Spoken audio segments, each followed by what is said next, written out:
Bonjour les élèves de la deuxième année baccalauréat, option sciences physiques, cours d'électricité, donc chapitre 4, les ondes électromagnétiques, transmission d'informations. Bienvenue pour la quatrième cours d'électricité. Tout d'abord, on commence par l'association problématique. Cette image représente un parabole plus un changement d'information par les moyens de télécommunication. Donc, on distingue les étapes, un émetteur plus un récepteur. Entre les deux, on parle d'un signal. Donc, aujourd'hui, il est possible de communiquer de manière quasiment instantanée sur des grandes distances. Donc, la question, ça veut dire quoi une onde électromagnétique? La deuxième question, comment une onde transporte-t-elle une information?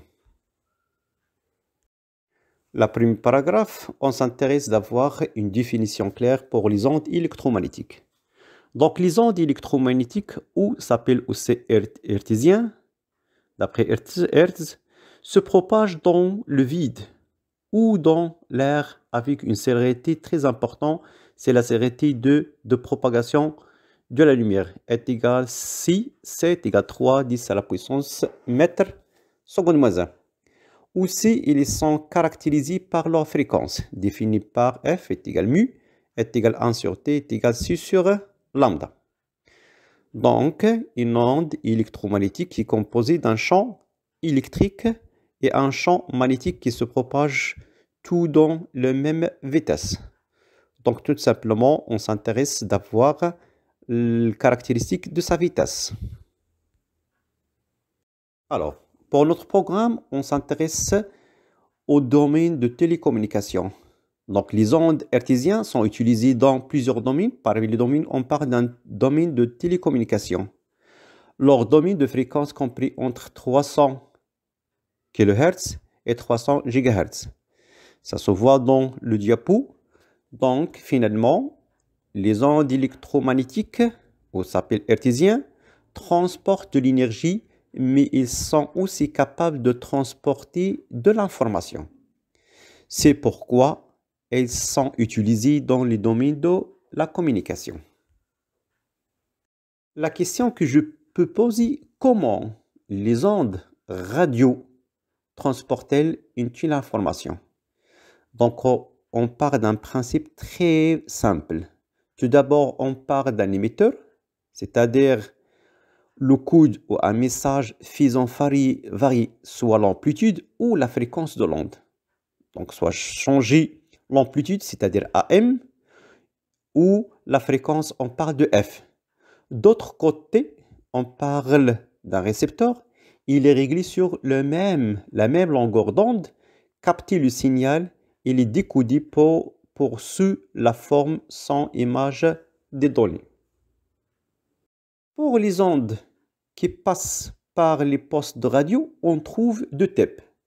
Pour la radio AM, on change l'amplitude, c'est-à-dire la hauteur des oscillations de signal électrique en fonction du signal de la voix. L'onde porteuse est modulée en amplitude. Donc cette année, on s'intéresse de type AM. Deuxième type, donc pour la radio FM, on change la fréquence, c'est-à-dire le nombre des oscillations par seconde de signal électrique en fonction du signal de la voix. L'onde porteuse est modulée en fréquence. Donc, cette année, on s'intéresse à la première type. On va voir les détails pour la radio AM. La deuxième question, pourquoi doit-on faire la modulation?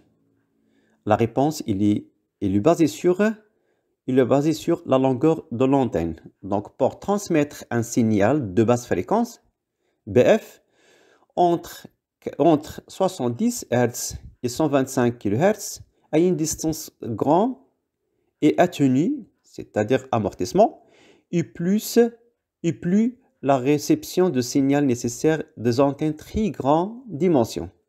Par exemple, si je pars d'un signal basse fréquence, sa valeur, par exemple, 200 Hz, on va calculer la longueur d'onde. Donc, lambda est égal à C sur F. Je remplace C, 3 10 à la puissance 8 divisé par la fréquence de 100. Donc, on trouve que la longueur d'onde, dans ce cas, est égale à 1500 Hz. Alors, pour le capti, on a besoin d'une antenne de la longueur d'onde, de longueur. Donc, la relation, c'est L est égale lambda divisé par 2. Donc, on a besoin d'une longueur d'antenne 750 km. Donc, impossible de trouver une antenne d'une distance 750 km. Alors, pour transmettre un signal de basse fréquence, haute fréquence, de 3 GHz et 30 GHz à une distance si grande, on a tenu et plus la réception de ce signal nécessitera des antennes de dimensions très petites. Donc, pour un signal haute fréquence, f est égal à 100 MHz. Donc, la longueur d'onde est égale à c divisé par f est égal à 310 à la puissance 8 divisé par 200 est égal à 3 mètres.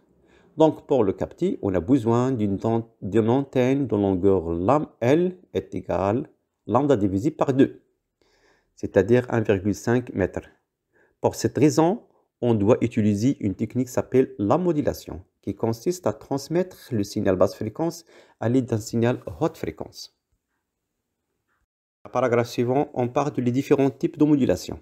Donc, la modulation consiste à faire varier de manière périodique soit l'amplitude de la fréquence ou la phase de la porteuse.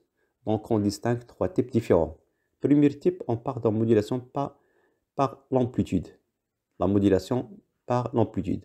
Modulation de l'amplitude, EM, de l'onde porteuse haute fréquence selon le signal basse fréquence.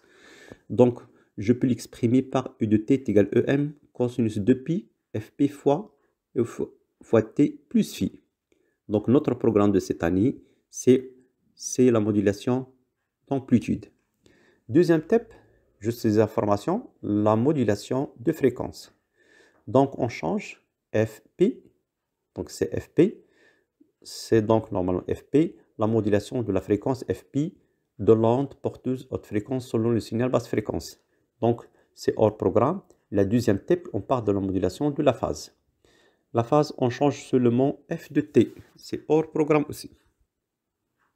Dernière étape, on principe de la chaîne d'émission-réception d'une information. Donc, on parle de deux choses très importantes. D'abord, l'information, basse fréquence, plus la porteuse, haute fréquence. Modulation, la porteuse est caractéristique modifiée. Donc, onde électromagnétique. Après la réception des modulations dont la porteuse et l'information sont séparées, on récupère à la fin l'information de basse fréquence. Merci pour votre attention. N'oubliez pas de partager cette information pour vos camarades. À bientôt.